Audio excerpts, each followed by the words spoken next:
Hola, ¿cómo están? Bienvenidos. Esto es Semana Televisión. Carlos Leder es un ex narcotraficante que estuvo más de 30 años purgando su pena en una cárcel gringa, en una cárcel norteamericana. Y está de regreso a Colombia y habla en exclusiva para Semana. Señor Leder, me alegra saludarlo. ¿Cómo está? Muy buenos días. Estoy muy complacido de estar en mi patria nuevamente. Am, Hace 40 años que me extraditaron de Colombia. Eh, Me encuentro bien, me encuentro satisfecho y, como usted sabe, regresé el viernes por la tarde directamente de Alemania. ¿Cómo ha visto Bogotá los primeros días?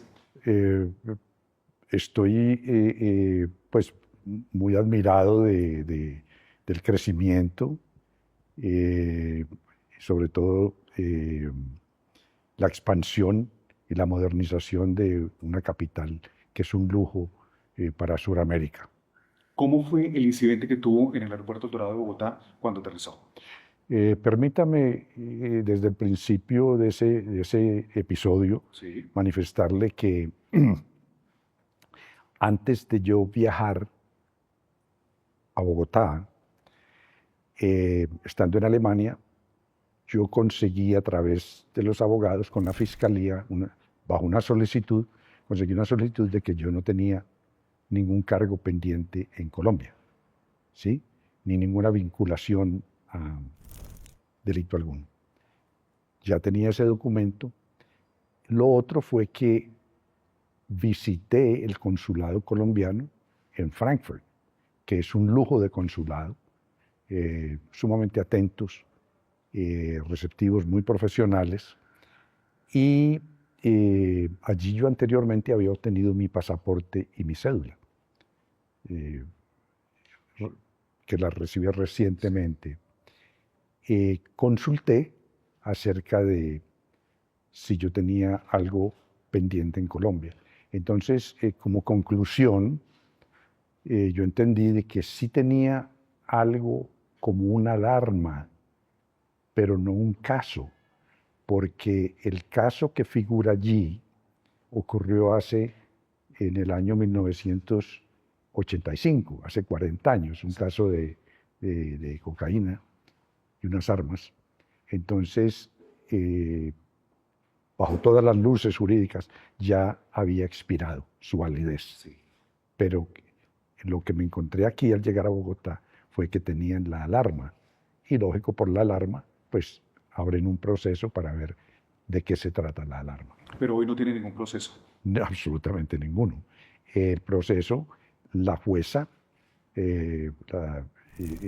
muy expeditamente, me dejó en libertad el lunes a las 10 de la mañana y, y, eh, es- estima allí de que la sentencia ya se venció. Pero confíese en una cosa, le dio susto porque después de pagar 33 años de cárcel llega y le aparece otro proceso y usted se imaginó en su momento, Dios mío, otros Sí, 10 años. incomodidad, Sí, susto. ya perdió el susto. Bueno, en realidad yo estaba muy bien informado Ok. de cómo era mi situación jurídica en Colombia, y, pero no sabía de la magnífica tecnificación cibernética que tienen ahora el Ministerio de Justicia y la Fiscalía, que eso fue muy, muy rápido, porque mi abogada muy puntualmente el sábado presentó un habeas corpus, Sí. o tutela le dicen aquí, creo, y, y- y el lunes a las 10 de la mañana la juez resolvió. ¿Por qué toma la decisión de viajar desde Alemania a Colombia? Y Oh. además sorpresivo, ¿a quién quería sorprender? Eh, Existían varios factores. Yo estuve en España hace como un mes, estuve paseando por la costa de España y eh, llegué a ciertas conclusiones, y es de que ciertamente viviendo en la comunidad hispana, la comunidad en español, en castellano, las comidas, todo eso, me recordó inmensamente más, de nuestra Colombia maravillosa. Yo escribí este libro, Vida y Muerte del Cartel de Medellín, y fue editado aquí por la Penguin Random House Sí. el año pasado. Entonces vamos a asistir, o voy a asistir con ellos, a la Feria del Libro en abril, a presentar el libro Vida y Muerte del Cartel de Medellín. Fuera de eso, hace muchísimos años que no veo mucho de mi familia. Tengo un tío que acaba de cumplir 94 años. Sí. Quiero preguntarle qué come para yo ponerme la misma dieta. Porque él está perfecto. Él está perfecto. Él está perfecto. ¿Es cierto que usted está enfrentando o ha enfrentado quebrantos de salud, incluso sobreviviente del cáncer? Sí, señor. Sí, Francisco.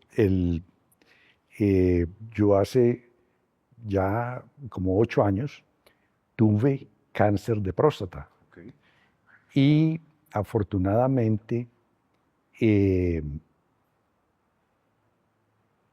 solamente con una dieta, pues 2 años de dieta, una dieta muy específica, muy especial, estando yo preso. Se murieron de hambre las células cancerosas. No tuve que ir a quimioterapia, ni a ultrasonidos, ni a etcétera, de procesos que son muy complicados porque en cierta forma le queman a uno el organismo. Fuera de eso tengo bastante alta la presión, ¿cierto? Pero creo que aquí se me va a nivelar. Señor Leder, ¿y usted qué dijo? No me mató el narcotráfico, no me mató la guerra de los carteles de la droga en su época en Colombia, menos me va a matar el cáncer. Yo tuve fe en que... Tengo una hija que está en la profesión médica y ella me aconsejó todo esto porque radiación tiene sus beneficios y tiene sus contras graves, con unas consecuencias tremendas. Entonces me curé el cáncer, no he vuelto a tener cáncer, las rodillas sí me están doliendo un poco, pero bueno, yo creo que estando aquí, la terapia de retornar al territorio de uno, a la altura que uno nació, en el ambiente, las comidas, la compañía, los amigos, la familia, me va a dar a mí inmensa tranquilidad y salud. Para quienes nos están viendo y no se acuerdan, Carlos Leder estuvo 33 años preso en una cárcel norteamericana.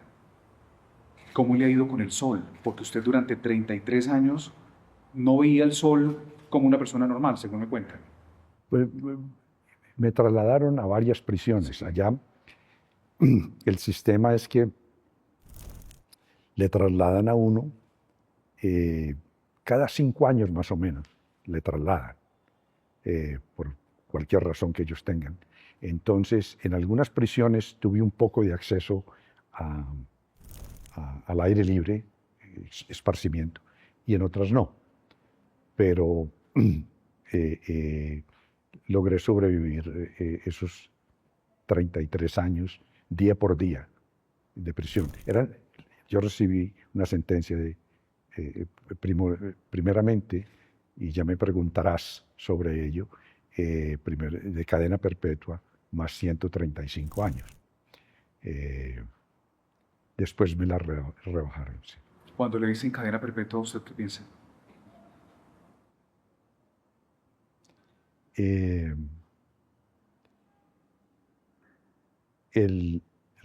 La última estación del tren mío. Pero mi Diosito tenía otros planes. ¿Pensó que iba a morir en una cárcel? Pensé ciertamente que según eso yo moriría en una prisión de máxima seguridad. ¿Cómo logra sobrevivir uno 33 años encerrado en una cárcel? Y más en Estados Unidos, casi que desconectado de los amigos, del mundo, de Colombia, de su familia. ¿Cómo sobrevive? Eh, no fue fácil, eso le puedo decir. Tomó bastante disciplina, casi que me convertí en mi propio psicólogo. El ejercicio beneficia mucho. La lectura. Yo soy muy aficionado a la lectura y ejercicios mentales, concentración en muchos aspectos para no deprimirme, que la depresión es un gravísimo factor allí.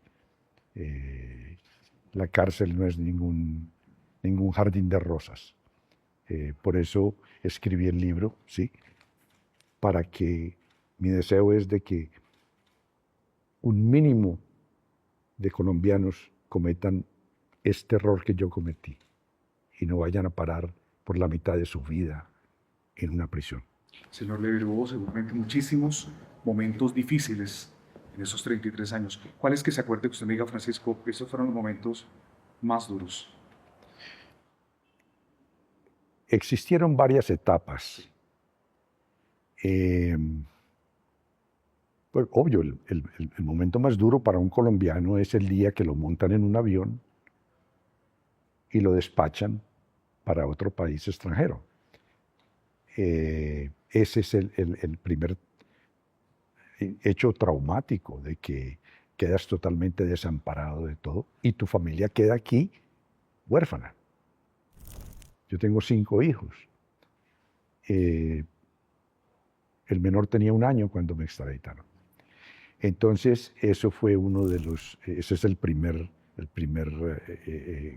y el más duro golpe que uno recibe. A mí me arrestaron a las 7 de la mañana y ordenaron mi extradición, el gobierno, y a las 10 de la noche llegué a Estados Unidos, el mismo día que me arrestaron. ¿Cómo fue el trato ¿En América? en Estados Unidos? Bueno, Estados Unidos tiene un sistema muy bien organizado y coordinado de prisiones. Y según el nivel de peligrosidad de la persona, te clasifican.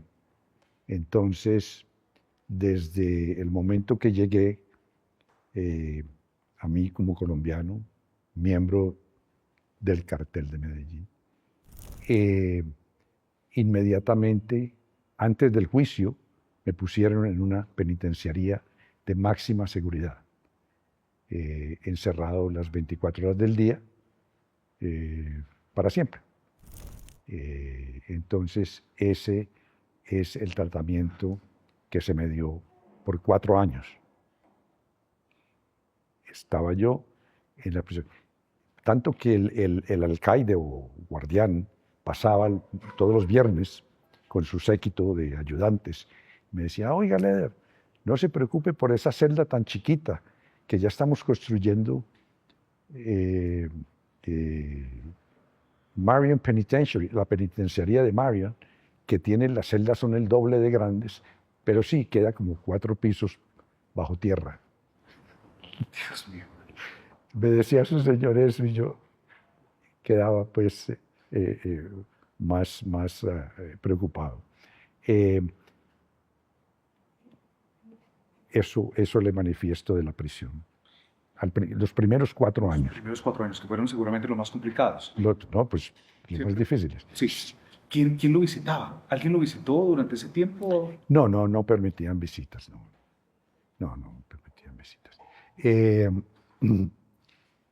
Una realidad, para expander en el tópico de la prisión, prisiones, encarcelamiento, es que el gobierno de Estados Unidos, en el año 1989, creo, decidió invadir la ciudad de Panamá, no todo Panamá, pero la ciudad de Panamá, y arrestar al dictador Manuel Antonio Noriega.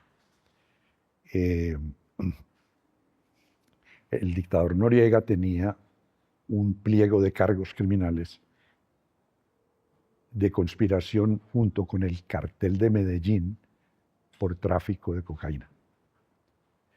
Entonces, el gobierno americano me propuso que yo me rehabilitara, que yo testificara en el juicio contra el general Noriega. Me daban total inmunidad, yo tenía que confesar todas mis actividades y me iban a dar mi libertad, no al otro día, ¿no? Sí, sí, sí. Bueno, entonces, yo firmé los acuerdos con el gobierno americano y testifiqué en el juicio contra el general Manuel Antonio Noriega. El jurado, yo testifiqué por 5 días, contando la relación entre el cartel y Noriega. El jurado salió y lo encontró culpable y expresó que yo había sido el principal testigo. El gobierno, a discreción de ellos, Sí. me rebajó la condena a 55 años, de lo cual tengo que hacer el 60%, 33 años físicamente. Eso fue lo que me dio mi libertad. Eso fue lo que le dio su libertad. ¿Con quién compartía celda? No. Solo, estaba solo. La frase que hizo conocer a los extraditables en su época fue: preferimos una tumba en Colombia que una celda en Estados Unidos. Después de todo el tiempo que usted pasó en Estados Unidos, ¿usted qué le dice a las disidencias de las FARC, al ELN, a las personas que hoy están traficando droga y que eso puede llegar a ocurrirles? Bueno, les digo, primero, léanse el libro en que traficar con cocaína es un mal negocio. Puede ser un negocio lucrativo transitoriamente, pero las autoridades hoy día están tan tecnificadas. La cibernética y todos los medios aéreos, visuales y infrarrojos y todo lo que existe y está totalmente creándose nueva tecnología, más temprano que tarde les van a arrestar, o si son guerrillas, pues matar.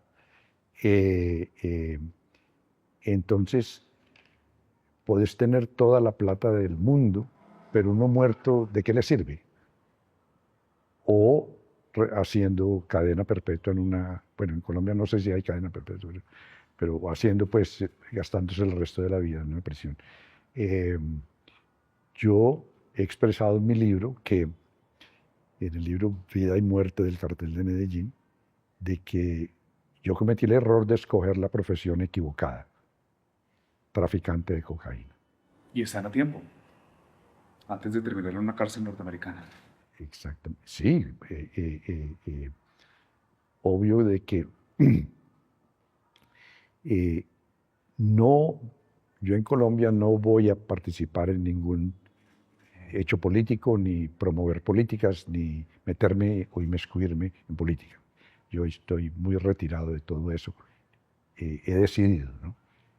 Pero así, para finalizar esa nota, en Colombia no existe ninguna razón válida para que existan guerrillas. El país es uno de los más evolucionantes y progresistas y crecientes y desarrollados de Sudamérica. Entonces, yo diría así, de que al que le guste estos guerrilleros, al que le guste el comunismo, pues empaque su morral y se va a vivir a Cuba, a ver cómo le va. El cartel de Medellín fue asociado al asesinato del exministro Rodrigo Lara Bonilla. ¿Usted qué recuerda? Eso hace más de 41 años que ocurrió. Sí. Eh, ¿Usted no participó? yo ni sabía siquiera que Pablo lo iba a matar. Fue una muerte de un líder político, un crimen político. eh, me pareció un error gravísimo, porque tal como lo digo en el libro, eh, teníamos conocimiento, que ya está en otras personas corroborar o no, de que el presidente Belisario dentro de 6 meses iba a remover al doctor Lara Bonilla de ministro y lo iba a mandar para España de embajador. Eso nos lo contó la gente del cartel de Cali en esa época. Y era para hacerle el favor. No, iba porque no sé qué diferencias tenían políticamente o administrativamente o gubernamentalmente entre el presidente y el ministro de Justicia, doctor Lara Bonilla. De los hechos es esto.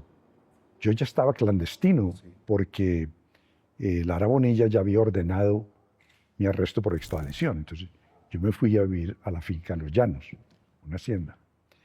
Y en el libro lo relato muy claro, de que estando almorzando, cenando en la hacienda, llegaron los cocineros a nuestra mesa. Don Carlos, que mataron al ministro de Justicia en Colombia. ¿Cómo? Entonces los otros señores y todos, esto no nos va a servir para nada. Bueno, esa fue el primer momento, la primera noticia, y cómo me enteré yo de la muerte del señor Lara Bonilla. En mi mente era un absurdo porque nosotros sabíamos, teníamos muy buena información de que iba a ser removido de su cargo. Eso le puedo contar. O sea que quiero establecer, y lo digo en el libro varias veces, nosotros ni sabíamos y menos teníamos absolutamente nada que ver.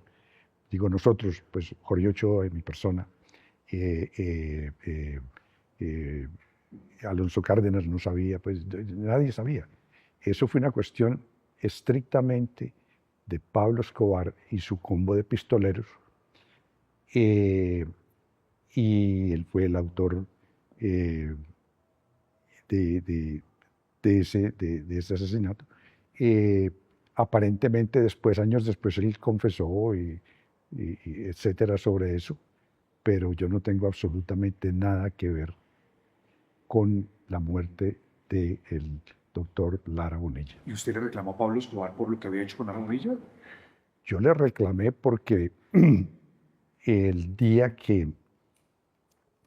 o a los 2 días de que los sicarios de Pablo mataran al doctor Lara Bonilla, el presidente Belisario firmó mi extradición a Estados Unidos. No la había firmado. Entonces le dije, mira, entonces me pidió excusas, esto y lo otro. Y, bueno. ¿Qué se acuerda usted de ese episodio? Eso fue en Nicaragua, ya Pablo y yo en Nicaragua. Ambos fugados. Sí, yo estaba clandestino antes que Pablo. Sí. Exactamente, eso ocurrió. ¿Y qué pasó en Nicaragua? En Nicaragua, Pablo. primero él se fue a Panamá. Sí. Él se fue a Panamá con toda su familia y llevó todos los pistoleros pues, que habían asesinado al ministro, que eran sus guardias personales, lo cual el gobierno fácilmente los identificó porque pues, llevaban años junto con él, públicamente. Entonces, en Panamá, yo tenía una conexión con Nicaragua. Entonces, como ordenaron en Colombia estado de sitio, el presidente Belisario con el asesinato del señor ministro, entonces muchos huyeron. Jorge Ochoa se fue para Panamá también, Rodríguez Gacha, Gonzalo Rodríguez Gacha también para Panamá, Gilberto Rodríguez Orejuela del cartel de Cali se fue para Panamá. Pero yo no confiaba mucho en el general Noriega. Entonces yo llamé al a la gente de Nicaragua. Me dijeron, véngase para acá. Me fui para Nicaragua. Al mes, o mes y 20 días, mes y 15 días, vino un asistente de Tomás Borges a hablar conmigo en Nicaragua.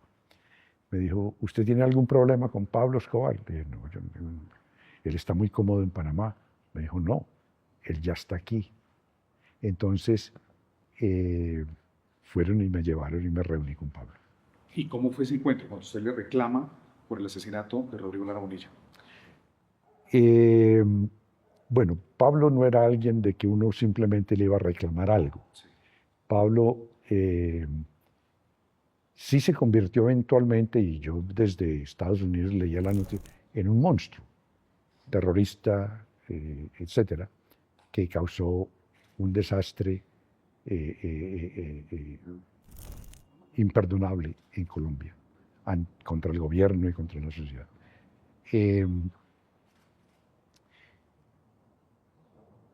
Pablo no le tenía miedo absolutamente a nadie, excepto a ser extraditado. O sea, yo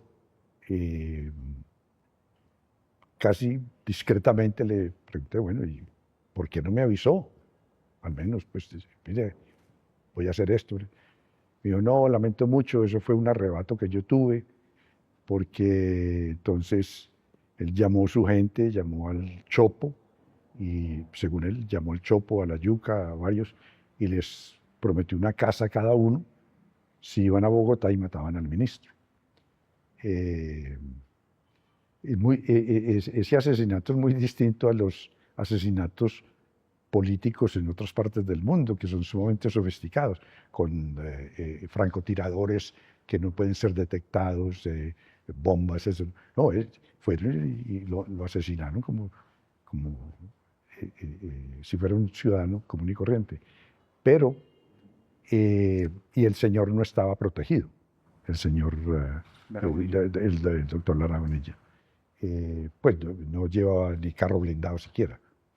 Entonces, claro, se prestó sí, facilitó, ¿no?, en cierta forma, su muerte. Eso le puedo decir. Y respecto a lo que hablamos con Pablo, él me dijo eso, de que él había mandado a esa gente a matarlo, porque lo tenía muy enfurecido, y cuando Pablo se enfurecía, mordía. Señor Leder, pero usted en su momento felicitó a Pablo Escobar porque había mandado a asesinar a Rodrigo Lara Bonilla. Ciertamente, cierta y lamentablemente, siguiendo la pauta del primer encuentro con Pablo en Nicaragua, en Managua, cuando él me manifestó y me pidió excusas porque Belisario había firmado mi extradición, yo recíprocamente lo felicité por haber matado al ministro que nos perseguía, al personaje que nos perseguía, al doctor Lara Bonilla. Posteriormente, cuando fui testigo del gobierno americano en la Corte Federal de Miami, en el juicio contra el general Noriega, yo testifiqué exactamente esos mismos hechos, de que yo había felicitado a Pablo Escobar por haber matado al ministro Lara Bonilla. Hoy día, en retrospectiva, al pasar de los años, y he analizado la situación, y eso fue un pronunciamiento lamentable de mi parte, pero lo hice en ese momento en Nicaragua. Eso le quiero decir. Yo no tengo absolutamente nada que ver, no solo con la muerte de Lara Bonilla, sino que a los años más tarde mataron otros candidatos presidenciales, y todo indica de que Pablo acometió esos asesinatos. ¿Usted estaría dispuesto a reunirse con la familia de Lara Bonilla en este viaje que ha hecho a Colombia? ¿Por qué no? Yo dialogar con las personas que tienen dudas sobre alguna situación referente a lo que ocurrió hace 40 años. Yo tengo buena memoria, me considero. Yo les puedo contar exactamente, pero en el libro, en varias páginas, expreso exactamente cómo me siento hoy referente a la muerte del doctor Lara Bonilla. Y les cito aquí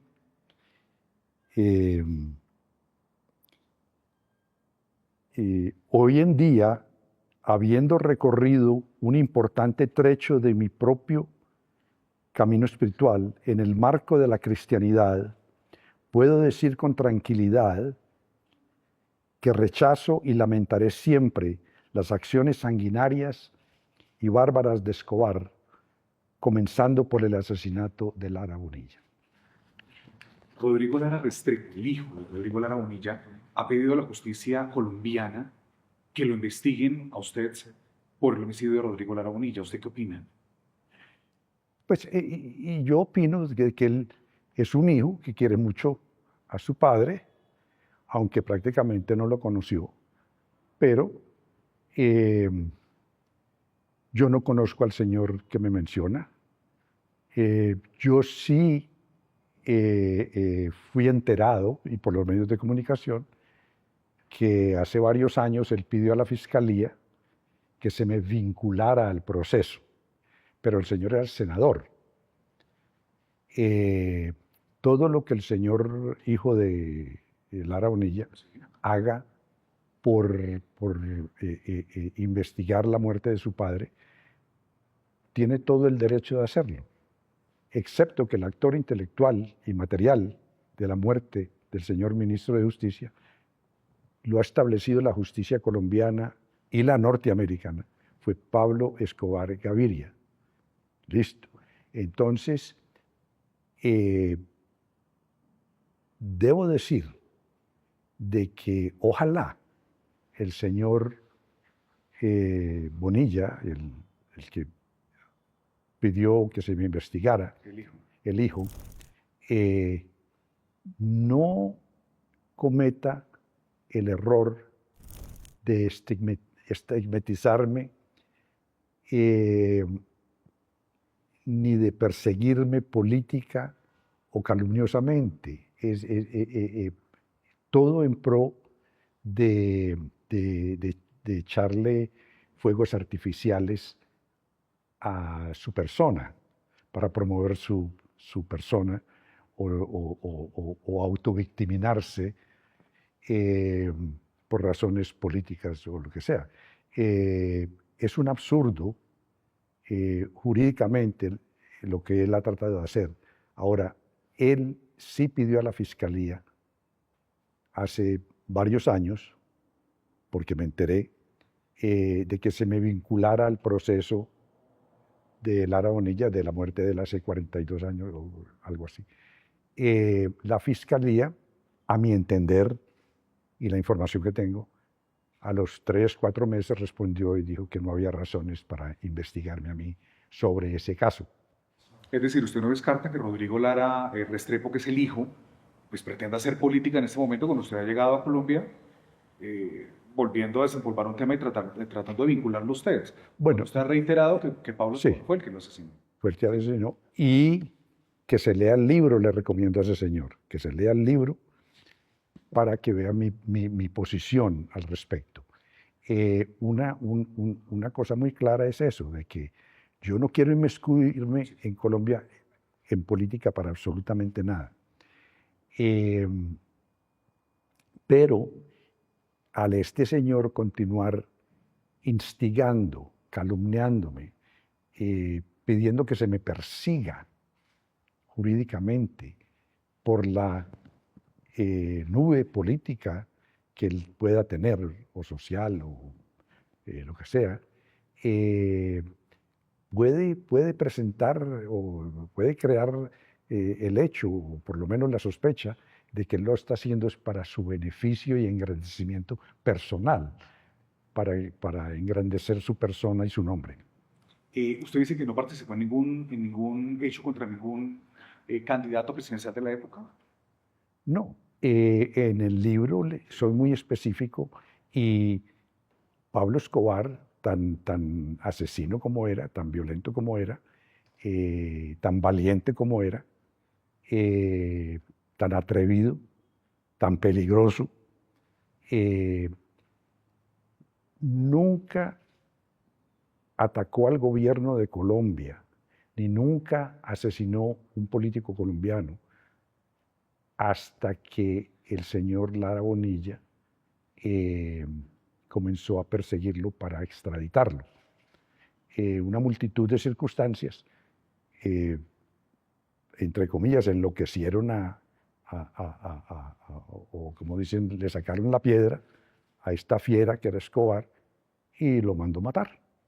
Entonces, esa es una realidad triste, lamentable, pero ocurrió. ¿Usted qué tan malo era en comparación con Pablo Escobar? No, yo no hablo de maldad. Yo quiero decirle y expresarle que basado en los valores morales y cristianos, yo hoy miro a mis conciudadanos a la cara y les digo, les pido perdón. Les pido perdón porque yo fui miembro del cartel de Medellín. Es claro e irrefutable que el cartel de Medellín era un conglomerado de traficantes exitosos que creció a miles, 2 o 3 mil narcos o traficantes de cocaína. Y en esa época mecanizó y automatizó la producción de cocaína en Colombia y las exportaciones hacia los Estados Unidos, hacia el mercado, hacia el consumo ¿Y eso era lo que se americano. hacía? Mi trabajo, mi profesión es de contrabandista. Yo era en cierta forma, aunque sí era criminal, lógico, era un especialista en transportar toneladas de cocaína desde Colombia hasta los Estados Unidos para el cartel. Entonces, eso era mi misión, esa era mi pasión, ese era mi error, pero yo tenía esa actitud, había tomado esa decisión y era generalmente exitoso en llevar a cabo ese transporte de cocaína por mar, por aire, hacia los Estados Unidos. Eso era. Yo no tenía nada que ver con la violencia, yo no he matado absolutamente a nadie, yo no he atacado al gobierno en forma violenta nunca, entonces eso le quiero aclarar. Eso le iba a preguntar, porque en ese negocio de la droga, pues el que la hace la paga. Y entonces cualquiera diría, en medio de esos negocios que se torcían o demás, ¿nunca mandó a matar a nadie? Absolutamente no. Estoy hablando del gobierno. Pero en el negocio. Mi persona Sí. nunca atacó al gobierno nacional en ninguna forma. Okay. Bueno, ahora, si miramos un poco la historia, y no voy a excusarme, Sí. La fiebre del oro en San Francisco, cuando descubrieron que había toneladas de oro, cientos de miles de americanos fueron a San Francisco a sacar el oro. Como unos no eran tan honestos y le robaban al otro, pues el otro mataba al que le robaba. Una epidemia de crimen tremenda. O sea, lo digo para hacer esta comparación con la coca. La coca vale muchísimo dinero. Hay que cuidar la coca de que nadie se la robe, y el dinero. Si alguien sabe que tiene 4 o 5 millones de dólares en tu casa, pues alguien, un tipo vivaracho o un ladrón o una organización viene a tratar de robártelos. Por eso se necesita seguridad, y se necesita seguridad agresiva y seguridad que sepa disparar y valiente. Entonces, en ese aspecto sí existen muchas muertes en el narcotráfico. El que roba, lo matan. Eso. Usted no tiene un número ¿Número de de qué? muertos. No. No, yo no tengo. Una pregunta. Lo vimos llorar hace poco. ¿Cuántas veces ha llorado, arrepentido, digámoslo así, o reflexionando porque hizo parte del cartel de Medellín que tanto daño le hizo a Colombia? Estoy de acuerdo con usted que el cartel le hizo mucho daño. Por ejemplo, pero hay que cruzar, no hay que cruzar la línea roja. Yo fui extraditado a los Estados Unidos en 1987. El único crimen político que había cometido Pablo Escobar, no el cartel, Pablo Escobar, fue el asesinato del ministro Lara Bonilla. A mí me extraditaron. Después de eso, después de que me extraditaron a mi persona, que Pablo Escobar me entregó en una negociación,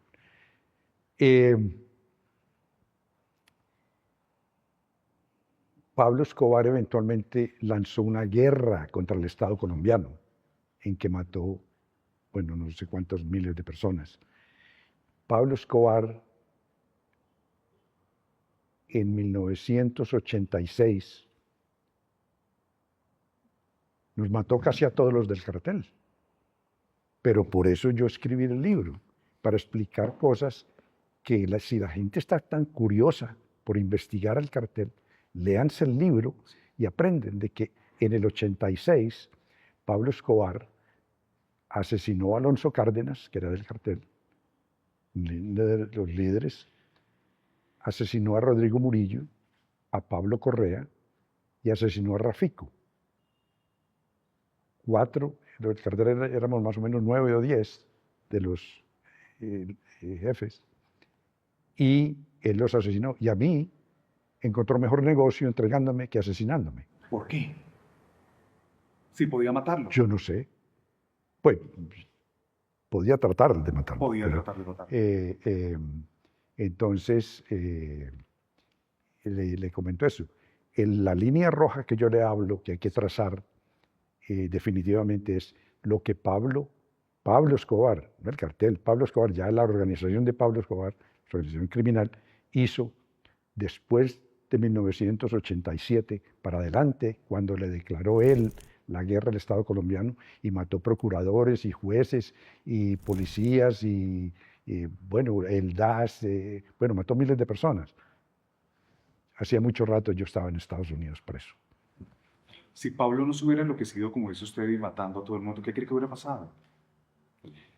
¿Hoy estaría vivo Pablo? ¿O Son eso, bolitas de cristal están escasas, pero no voy a politizar este diálogo, sí. pero la respuesta es esta. Si la clase política bogotana no hubiese impuesto el tratado de extradición para sacar a los colombianos de narcos del país y entregarlos a Estados Unidos, posiblemente Pablo nunca hubiera declarado esa guerra contra el Estado. ¿Y el cartel quién sabe en qué hubiera terminado convertido? ¿Piensa que se hubiera convertido? Es decir, la extradición fue lo que conformó el cartel, por la emergencia de que, oiga, nos van a votar a todos del país. Y la gente se arrimó y rodeó a Pablo, que era el más violento, pero también el líder de las mafias, digamos, de Medellín, desde muy joven. ¿Qué otros políticos colombianos o qué políticos colombianos recibieron financiación del cartel de Medellín? Vuelvo y le comento que me voy a abstener de mencionar nombres políticos. No vine a Colombia a desenterrar nombres de políticos o de policías o de generales que recibían dinero del cartel. Aquí en el libro están los nombres. López Michelsen. Aquí en el libro están los nombres. Leas el libro. Belisario Betancourt. Leas el libro. ¿Cómo era la relación entre el cartel de Medellín y la clase política? Yo diría que muy normal, porque los narcos de Antioquia y los de Cali, por lo que yo sé, todos éramos anticomunistas y antiguerrilla y antisecuestro, porque el narco tenía ese problema de que tenía que armarse y tenía que tener carro blindado porque como era millonario o multimillonario, pues ya venía la guerrilla o los secuestradores a secuestrarle a él o a sus hijos. Entonces, en esa epidemia, en esos años, 1970, 80, 85, hubo mucho secuestro. Entonces, esa era la forma de la gente defender. A mí me secuestraron, sí, pero me les volé. Me les volé a los secuestradores, ya en el carro, herido me habían pegado un tiro aquí, y yo caí, me privé, y después desperté en mi propio jeep, y entonces me quedé pensando y oyendo qué era lo que decían y esto, y sentí que el jeep salió de la carretera destapada y entró a la pavimentada. Entonces, al entrar en la pavimentada, paró para los carros que pasan. Entonces yo me lancé contra el chofer, que tenía la ventanilla abierta, lo estrujé y me tiré por la ventana. Y me los volé. O sea que fue uno de los episodios de que había mucho secuestro. Y de ahí en adelante pedí 2 Mercedes-Benz Alemania, super blindados, contra fusil, y tenía escoltas, sí, por primera vez. La única secuela de la guerra que tiene es esa herida en el pecho. Sí, un balazo, sí. Está aquí, y la última vez que chequeé el corazón queda aquí. O sea que entró aquí y salió por aquí porque me dispararon de lado. Estuvo a pocos centímetros. Muy pocos centímetros. Se dice que el cartel de Medellín financió la campaña de Alfonso López Miquelsen. ¿Esto qué tan cierto es? El cartel de Medellín, por su naturaleza, tenía que buscar autodefensas y tenía que buscar en esas autodefensas infiltrar el sistema político con sobornos.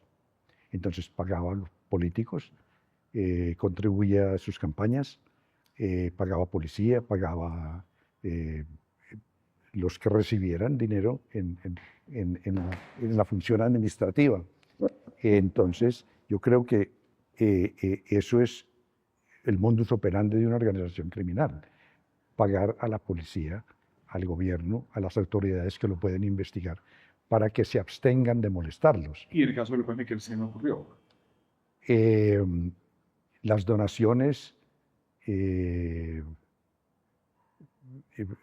los narcos a la clase política, particularmente en Colombia y en México, parece que continúa ocurriendo. Pero yo,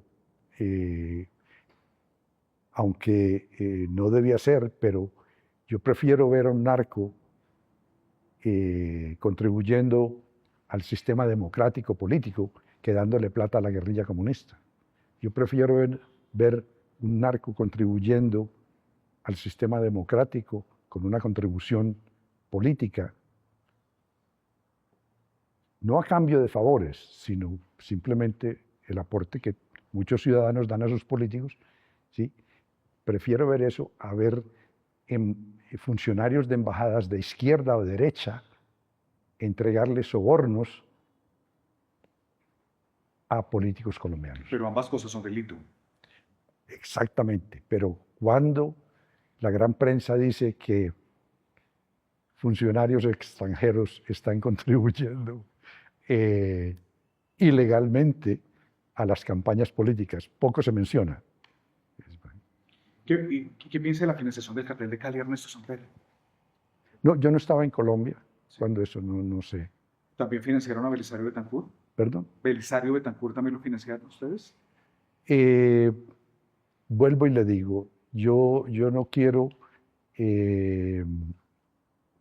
enturbiar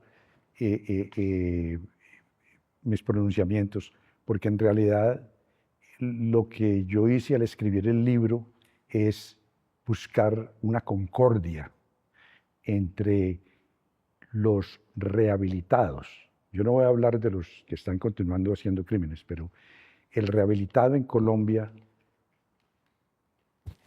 a mi propio sentir, ha sido estigmatizado en una forma que le tiran con de todo, cuando debían felicitarlo por dar ejemplo nacional de dejar su vida delictiva, como yo la dejé.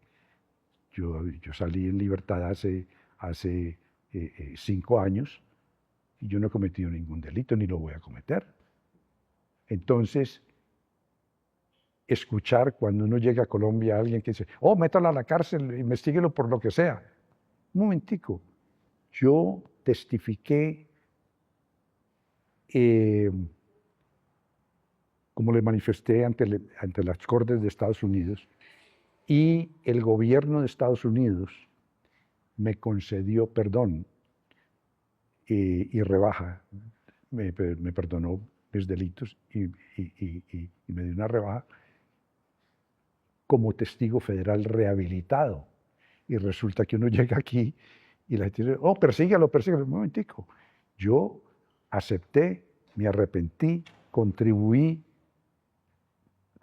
efectivamente, porque recuerda que para capturar al general Noriega, el dictador de Panamá, Estados Unidos tuvo que enviar una fuerza a invadir Panamá. Yo les contribuí a encontrarlo culpable. Entonces, demostré mi rehabilitación y desde eso mi propósito es nunca jamás cometer un delito. Entonces, aquí existe, y lo he visto, y aquí hay exguerrilleros y hay traficantes, exnarcos, que prácticamente se han rehabilitado o han pagado sus condenas. Sin embargo, no falta frecuentemente, demasiado frecuentemente, quien les restregue en la cara, este fue narco, o este es de una familia narco. Bueno, y le doy otro ejemplo muy interesante, es el ejemplo que sentó el presidente nuevamente, Donald Trump, cuando yo estaba preso. El presidente Trump firmó una ley en la cual un preso, cualquiera que sea, que salga en libertad en Estados Unidos y llene una aplicación para buscar trabajo, ya no tiene que decir que estuvo preso. Porque en el momento que ponga en la aplicación que estuvo, porque no le dan trabajo. Y si no le dan trabajo, vuelve a delinquir. El presidente Trump hace 8 años firmó esa ley. Es una ley que manda un mensaje muy claro de que él es muy cristiano. En los países cristianos tiene que existir ese derecho a arrepentirse y a ser bueno, entre comillas, en comparación con antes. Exacto. Y en vez de felicitarte, te insultan, te ofenden, te amenazan y piden que se te persiga. Entonces, los rehabilitados en Colombia, la concordia nacional se basa en que existe un entendimiento de que el que comete errores se arrepiente, se rehabilita, sea respetado. Señor, de otro lado, el cartel de Medellín, usted dice que el cartel de Medellín y Pablo Escobar no financiaron la toma al Palacio de Justicia. Oh, no, nada que ver con el Palacio de Justicia. Nada. Hay mucha, y yo me quedé estupefacto, sí, porque yo estaba, como usted lo expresó, Francisco, y yo estaba prácticamente o totalmente aislado en Estados Unidos. Yo no sabía mucho de qué ocurrió en Colombia en los últimos 40 años. Pero desde que estoy en libertad tengo mucha información y he aprendido un poco de los computadores. Y resulta que yo me entero de que hay una convención, Comisión de la Verdad, y interesantemente dicen que Pablo Escobar pagó 5 millones al M-19. Y yo me quedé frío. Me pongo a ver, ¿quién dice esto? Que Popeye. Popeye. ¿Quién? Yo conocí a Popeye, era un chofer de Pablo, no podía cargar ni pistola. Después ya lo vi como pistolero o inicial de pistolero. Popeye era un payasito, era un charlatán, era un cuentacuentos. ¿Cómo es posible que lo lleven a una comisión tan importante donde hay funcionarios, ¿sí? O magistrados, hasta de la Corte Suprema, etcétera, gente muy calificada, y ponen a este señor sin corroboración? Permítame. El hecho que yo le manifiesto es este. El cartel de Medellín no tenía absolutamente ningún negocio con el M-19. Pablo, cuando rescató a la señorita Marta Nieves Ochoa en la confrontación con el M-19, logró una tregua de no agresión entre el M-19 y el cartel. Es decir, usted no secuestra narcos, nosotros no atacamos al M-19. Eso es Pablo. Entonces, ver aquí de que, bueno, que Pablo le pagó 5 millones de dólares. Además, tal como lo digo en el libro, ahí expreso y digo que la toma del Palacio de Justicia no requiere dinero, porque los guerrilleros no cobran, ni son mercenarios. Además, es una situación muy definida. Yo estuve viendo más o menos cosas que falsamente testificó Popeye en la Comisión de la Verdad, donde dice que Mariano Ospina del M-19, Marino Ospina, Sí. recibió 5 millones de dólares. Pues si tú ves, Ospina fue muerto en un combate con el ejército 4 meses antes de que ellos se tomaran el Palacio de Justicia. Si no fue el M-19, si no fue Pablo Escobar, ¿quién fue? ¿Quién estuvo Absolutamente nadie le pagó al M-19 5 centavos. Nadie, es totalmente falso. Eso es el punto. No había razón ni motivo de darle un solo centavo al M-19. Porque lo que siempre se decía es que en el Palacio de Justicia estaban todos los expedientes y los documentos con los cuales ustedes serían extraditados. Pues eso era lógico, que en la Corte Suprema de Justicia están todos los documentos de los que van a extraditar, eso es automático, ahí estaban. Y que el objetivo era matar magistrados. Es totalmente falso, totalmente falso. Es más, Sí. si tú ves esas circunstancias, y cualquier analista lo puede analizar, es cuando Pablo, a mi parecer, en Nicaragua comenzó a en Panamá, comenzó a analizar la brutalidad que había cometido al matar al doctor Lara Bonilla, propuso al presidente de Colombia entregarse, negociar, aceptar responsabilidad, pero el presidente Belisario aparentemente rechazó cualquier propuesta de Pablo. Pero ya ves de que en ese momento Pablo no está ya, por lo menos la actitud representa que ya no está en guerra contra el Estado. Si le está proponiendo que negocien, pues no está en guerra. Entonces, como cuando llegó a Nicaragua, Pablo llegó a Nicaragua, fue porque el general Noriega parece que alguna agencia norteamericana poderosa le puso mucha presión y decidió entregarles a Pablo Escobar. Pero el coronel del CID, que era con el que trabajábamos, y estaba multimillonario, vino y corrió donde Pablo y le dijo, allá en Panamá, le dijo, huya que Noriega lo va a entregar, ya dio la orden. Entonces esa noche huyeron al aeropuerto de Paitilla, que nosotros controlábamos parte de la...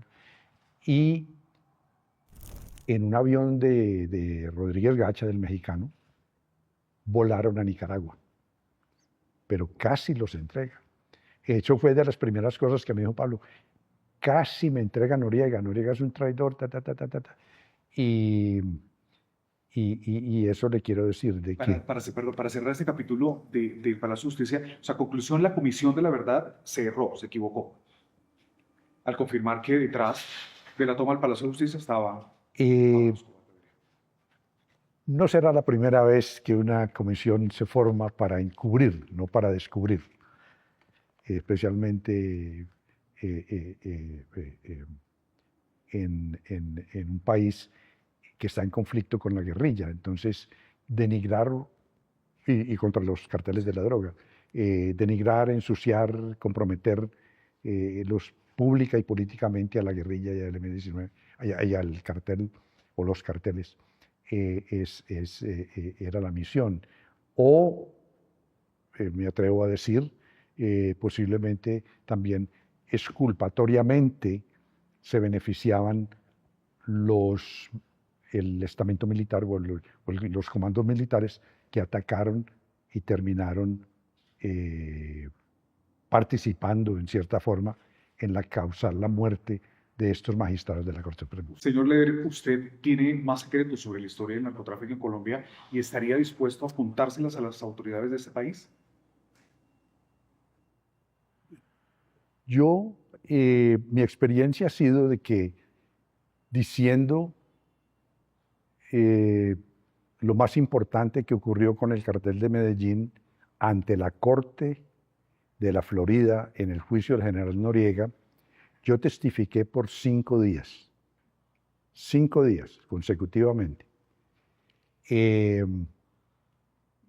Expliqué que Pablo Escobar había asesinado al señor ministro, expliqué los negocios de algunos políticos colombianos con Pablo Escobar, o que recibían grandes contribuciones por protección de Pablo Escobar.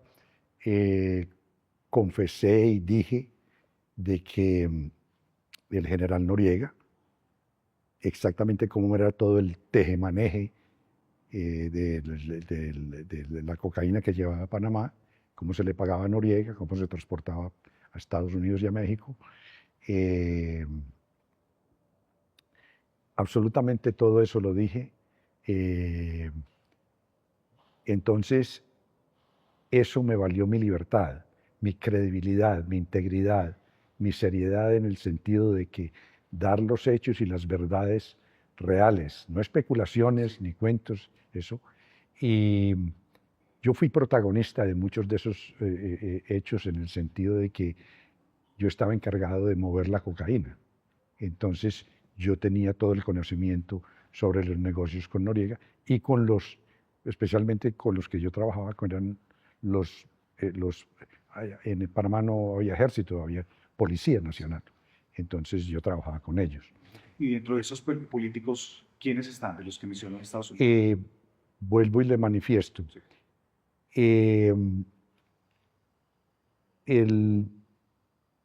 Yo testifiqué, el jurado encontró culpables al general Noriega. Pablo Escobar, a mi conocimiento, recibió las minutas de todo mi testimonio. Si yo hubiese mentido, exagerado, especulado o calumniado a Pablo Escobar, como era él, tenía mucho acceso a la prensa. Él se hubiera pronunciado, decía Carlos mintió, Carlos. Pablo Escobar no dijo absolutamente nada, pero él recibió las minutas. Las personas o entidades del gobierno que estén interesadas en saber acerca de lo que yo sé del cartel de Medellín, pueden conseguir esas minutas, están disponibles, tienen que pagar unos $100 y la Corte de la Florida, en el caso del general Noriega, les entrega las minutas para que las leen y las repasen. Ahí está. Usted en su momento reveló que era cercano a los Ochoa. Fabio Ochoa ya está en Colombia. ¿Lo ha pensado? Me alegró mucho, pues, pero lamentablemente lo extraditaron. Ese- yo nunca hice ningún negocio con Fabio Ochoa. Él era un muchacho que posiblemente tenía sus negocios con sus hermanos, sí, como, Pero no piensan verse. pero no con el cartel. Entonces, yo nunca hice ningún negocio con Fabito Ochoa, un muchacho muy joven. Él sí era traficante, pero no era, pues, digamos, un líder, Sí. un jefe de narcotráfico. No. ¿Usted salió pobre? Pobre pero contento. La libertad es el tesoro más grande que hay. Yo vivo de mis libros. En este momento, en Estados Unidos, el libro ya ha sido traducido al inglés. Sí. Entonces estamos en el proceso de editarlo y de distribuirlo en Estados Unidos y en Inglaterra. Cualquiera diría, Carlos Leder dejó tierras, dejó predios, dejó fincas, haciendas en Colombia. Bueno, yo reitero de que es muy buen ejemplo, aunque las perdí, Sí. de que el narcotráfico no... involucrarse en el narcotráfico es un mal negocio. Primero, estás arriesgando la vida, con cualquier malentendido, te matan. Segundo, hoy día la policía y los sistemas de inteligencia Todo está muy avanzado. y la inteligencia está globalizada Sí. con la DEA, con todos estos.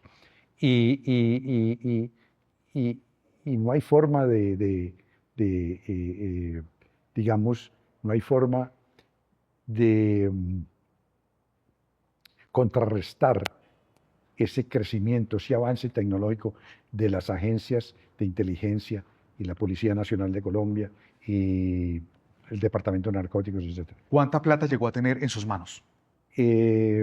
Primeramente le digo de que yo tenía, o tuve, pues una Sí. isla en las Bahamas, la compré y esa eventualmente, cuando a mí me extraditaron, el gobierno de las Bahamas la confiscó y la vendió por $41 millones. Todas mis propiedades y las de mi familia Sí. en Armenia, sin existir leyes de confiscación en esa época, el gobierno las congeló. No las confiscó, las congeló. Pero 10 años después que entraron las leyes de confiscación, las confiscó todas. Entonces, ¿Todas se perdieron? absolutamente todo se perdió. Todas las propiedades se perdieron. Pues, se perdieron, sí, por eso vuelvo y demuestro. Y el factor es llevar esa experiencia mía o ese sufrimiento que yo padecí por los errores que cometí, expresárselos a la juventud de hoy. Y es que involucrarse en el narcotráfico es un mal negocio, un pésimo negocio. Usted manejó muchísima plata cuando fue narcotraficante. ¿Hoy cuánto tiene en el bolsillo? ¿Cuánto tiene en la billetera? 1.000 euros. ¿Es lo único que lo acompaña? Sí, pero mensualmente Sí. recibo de los libros, sí. De los libros, solo regalías Sí, de los libros. de los libros. Una pregunta, ¿se tiene que legalizar la droga en Colombia? No, absolutamente no. ¿Por qué no? Suficiente problema hay sin estar legalizada. Es un hecho de que la mente humana es... el uso de estupefacientes viene desde hace miles de años, de todo tipo, solamente que hace 100 años fue que los convirtieron en un crimen. Se convirtió en un crimen porque la epidemia era tan desastrosa que el gobierno tuvo que poner penas contra aquellos que consumían y aquellos que vendían o producían narcóticos. No, yo sí estoy de acuerdo con la legalización de la marihuana. Por ejemplo, en Alemania, Sí. uno de los países más conservadores del mundo, acaban de legalizar la marihuana. Pero ¿cómo hacer con Colombia? Los cultivos ilícitos están creciendo, las FARC se está alimentando el narcotráfico, las disidencias, el ELN, o sea, todos los grupos están alrededor de eso. Eh, yo no soy en este sentido un experto en qué está ocurriendo en Colombia en este momento y no especulo, yo basado en hechos. En este momento te puedo decir de que eh, eh, yo creo que la marihuana para uso recreativo debe ser legalizada. Para eso, los policías que hoy día están persiguiendo la marihuana o al marihuanero, estén persiguiendo a gente que está cometiendo crímenes en la calle, robando a la gente, asaltando a la gente, estafando a la gente. eh, eh, eh, eh, Tiene más lucro, tiene mejor inversión la policía, poniendo a sus policías a perseguir gente que está haciendo daño, a perseguir al que fuma marihuana. La gente va a fumar marihuana legal o ilegalmente. Eso es. Volviendo al tema de la plata que amasó en su momento, llegó a proponer que iba a pagar la deuda externa de Colombia. No, eso fue Pablo, allá en Panamá, Pablo, lo ¿no que fue le usted? cuento. No, yo nunca estuve en Panamá después de la muerte del ministro. Usted no alcanzaba para tanto. ¿O sí? Eh, eh, Al cartel le pasó esto. Sí. Ganaba mucho, pero con los crímenes que cometió Pablo, se multiplicaron las leyes contra el narcotráfico y la confiscación de las propiedades. Entonces, no entiendo que no se necesita mucho en Colombia para que a un narco le confisquen una propiedad. Y el trámite es,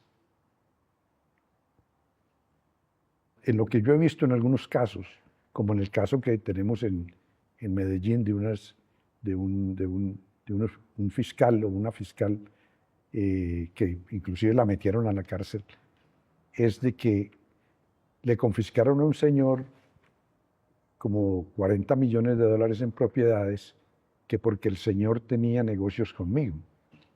Y resulta que, y conmigo y con la isla, y resulta que cuando eso el señor tenía 7 años de edad.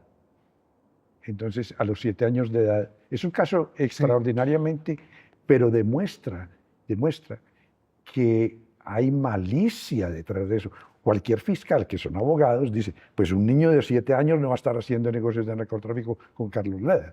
Oiga, señor Sin Leder, embargo, no han devuelto las propiedades. señor Leder, ya que habla de propiedades, usted era un hombre excéntrico. ¿Cuál fue la excentricidad más grande que llegó a hacer? Excéntrico, bueno, yo crecí en Estados Unidos y adopté muchas del gusto musical, del gusto estrambótico, por decirlo así, de muchas situaciones clásicas del joven americano, norteamericano. Eh, Me divertía cuando tenía que divertirme.